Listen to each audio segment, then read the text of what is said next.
Hello everyone, we are ready for some fun in the sun, but before we do, today we are talking about skin cancer awareness for the month of May.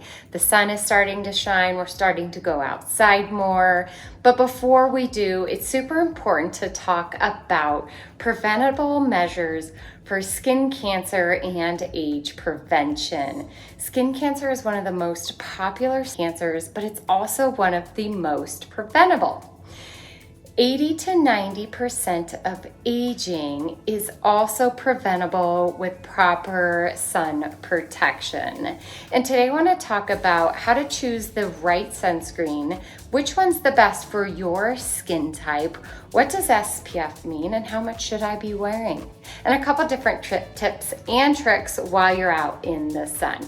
So behind me here, I have a lot of different sunscreens. Which one's appropriate? Do I pick an SPF 15? Do I pick the SPF 30? Is it better to pick a mineral sunscreen or a chemical sunscreen? To give you some guidance, what does SPF mean? It usually means you can spend longer outdoors in the sun without getting burnt. However, many of us don't know what our base number even is to go off of.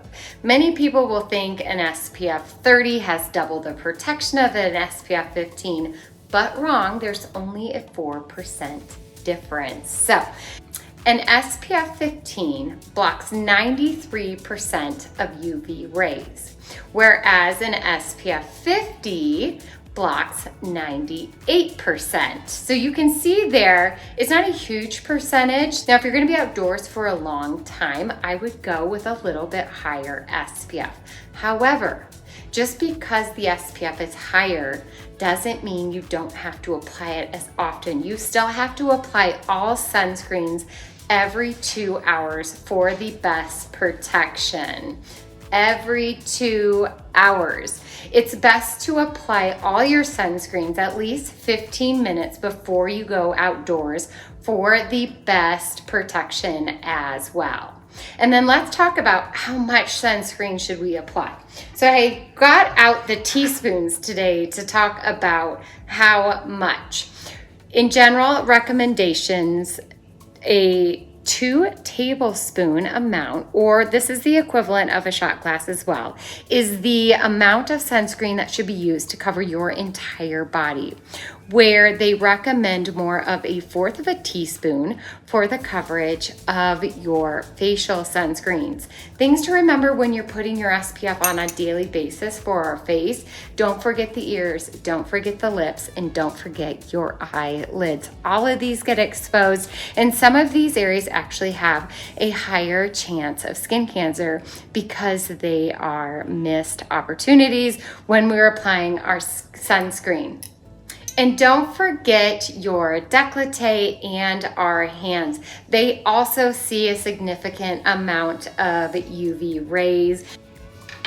And then I also want to bring to attention is not only do we have our liquid SPFs that we want to work into our daily routine, but many of us women out there are also wearing makeup.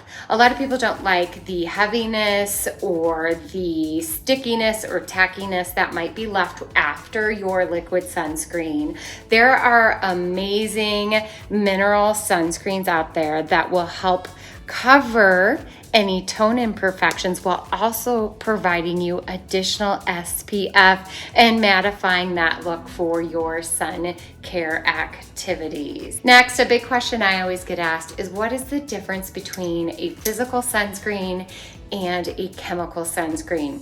Let's take a look. Physical or mineral-based sunscreens contain active ingredients zinc and titanium dioxide. It sits on the surface of our skin. It blocks UVA, UVB, blue light, and some infrared rays. It's great for sensitive skin or post-treatment for those with more sensitive skin because zinc is very soothing. It works immediately after application. It's also reef friendly. It can come in lots of different shades from clear up to tinted. And then let's take a look at what is a chemical sunscreen.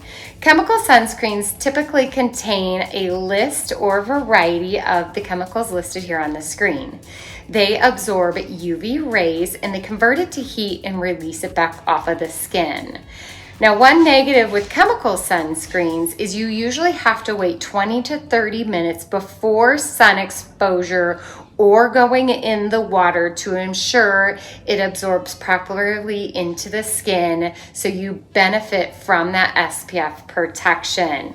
It can cause some irritations or allergies because of those chemicals that we see listed up above. It also does not protect from blue light or infrared light. There are also ingredients in that list above that are toxic to coral reefs as well. Now, you guys can probably tell that I tend to lean a little bit more towards the mineral or physical, that's a little bit more on the natural side.